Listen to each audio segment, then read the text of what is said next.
وہ رب کو یاد کرتا رہے، اور پھر وہ ڈیٹنگ ویٹنگ نہ ہو، یہ بڑی غلط بات ہے، تو وہ اس کا درجہ بہت بلند ہوتا ہے. زندگی جب ختم ہو جاتی ہے اور اللہ کے حضور پہنچتا ہے تو اس کا درجہ بہت بلند ہوتا ہے، کیونکہ انسان کی محبت ہی سے ہم رب کی محبت کو سمجھ سکتے ہیں.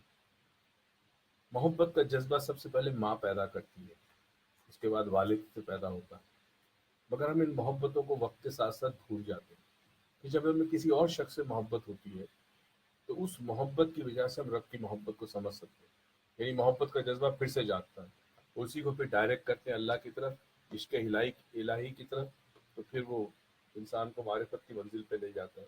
دو چیزیں ضروری ہے معرفت کے لیے، الہی کے لیے، ایک علم اور ایک عشق. اگر یہ نہیں ہوگا تو معرفت الہی نہیں ملے گی. دوسرا سوال بڑا لمبا ہے ہمارے ایک دوست کا، میں پڑھ کے سناتا ہوں. السلام علیکم. السلام. I don't know why Allah hates me so much. What wrong did I do? What good did others did? He is so generous to them and cruel to people like me. My family still believes that good times will come. I cannot understand, after suffering everything, they still think Lord is on their side. Lord already selected his blessed people who have all the blessings of beauty, knowledge and respect. جب سب کچھ پہلے سے ہی کر لیا تو پھر یہ جنت و جہنم کا کھیل کیوں رکھا ہے ہمارے لیے؟ تو یہاں بھی جہنم اور اوپر وہاں بھی جہنم، ان کے لیے یہاں بھی جنت وہاں بھی جنت. میرے دوست، یہ آپ کا خیال ہے، یہ آپ کو لگتا ہے جب انسان کچھ عرصے تک کسی مشکل میں گرفتار ہوتا ہے یا کچھ پریشانیوں کا سامنا ہوتا ہے، چاہے وہ مالی پریشانی ہو، گھر میں مسائل ہو، ناچاکی ہو، تو ایک وقت آتا ہے جب وہ نا امیدی کا شکار ہو جاتا ہے، اور یہی آپ کے ایمان کا امتحان ہے. دیکھیے، اگر سب کچھ آپ کو مل جائے تو آپ اللہ کو یاد کیوں کریں گے؟ سوچیں، اللہ یاد آتا ہے اسی وقت ہے جب انسان کسی مشکل میں ہوتا ہے. تو جیسے بڑا مشہور قول ہے مولا کائنات کا کہ جب کسی مشکل میں اللہ کی طرف جاؤ تو اس کا مطلب ہے کہ اللہ نے تمہیں بلانے کے لیے، اپنی طرف بلانے کے لیے تمہیں یہ امتحان سے گزارا ہے. اسے امتحان کیوں نہیں سمجھتے؟ آپ سوچیں، کئی لوگ دنیا میں ایسے ہیں جو کینسر کے مریض ہوتے ہیں، 6-7 سال بڑی تکلیف میں، بڑی درد میں گزارتے ہیں، مگر مایوس نہیں ہوتے. جو توکل کا کانسیپٹ ہے وہ یہی ہے کہ آخری سانس تک مایوس نہ ہونا، اور جو انسان توکل رکھتا ہے اس کا انعام ہے.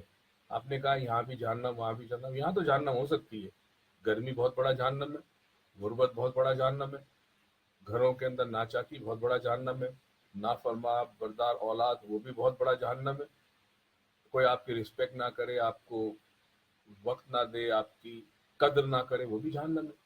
مگر وہاں کی جہنم کا کیوں؟ آپ کو کیا پتا کہ وہاں جہنم ہے کہ نہیں؟ آپ کی میں کبارہ کر چکا ہوں کہ ہم جنت سے آئے اور ہم جنت میں ہی جائیں گے. یہ غلط خیال اپنے ذہن سے نکال دیں. اگر مشکل ہے تو ایک طریقہ بڑا آسان ہے کہ اگر آپ اس مشکل سے جلدی نجات حاصل کرنا چاہتے ہیں تو دن میں 1-2 گھنٹے یا ہفتے میں 2-3 گھنٹے یا 4 گھنٹے کچھ وقت فلاحی کاموں کے لیے دے دیں. کسی ایسی انسٹیٹیوشن، ایسے ہاسپٹل میں جائے اور جا کے وہاں رضاکارانہ طور پر کام کریں جہاں شاید آپ کو کوئی شکریہ کہنے والا بھی نہ ہو. جب آپ اپنا وقت کچھ دیر کے لیے اللہ کی مخلوق کو دیتے ہیں تو اللہ کا کرم بڑا جلدی نازل ہوتا ہے. اکثر ڈپریشن کے مریضوں کو بھی میں یہ تجویز کرتا ہوں کہ وہ جا کے کچھ وقت گزارے، انہیں خود پتہ چلے گا لوگ کتنی بڑی تکلیف میں ہیں. تو بھئی آپ نے ابھی تکلیف دیکھی ہی نہیں. جب آپ دوسروں کی تکلیف دیتے ہیں تو آپ کو تکلیف بہت کم لگتی ہے. بہرحال ہم دعا کرتے ہیں اللہ تعالیٰ آپ کی مشکلات حل کریں، اور یہ یاد رکھیں کہ یہ نا امیدی کفر ہے. برائے کرم اس کو، ایمان کو ضائع مت ہونے دینا، کفر نہ کرنا. اللہ سے مانگنا، وہ دیتا ہے، اور اس وقت دے گا جب آپ کو سب سے زیادہ ضرورت ہوگی. ہمارا دوسرا سوال ہے، اپنے کچھ لیکچرز میں آپ نے کچھ لیکچرز میں کہا کہ جو جیسا ہے ویسا ہی ایکسیپٹ کرو، یعنی جو جیسا ہے اس کو ایکسیپٹ کرو، کاز وہ چینج نہیں ہو سکتا، وہ ویسا ہی رہے گا. اگر ہسبینڈ غلط ہے، سٹارٹ سے ہی دوستی فیمیل سے کرتا ہے، فیمیل میں انٹرسٹڈ ہوتا ہے اور ریلیشن شپ بھی رکھتا ہے، تو کیا اسے ایسے ہی ایکسیپٹ کروں اس کے دوسرے ریلیشن شپ کے ساتھ؟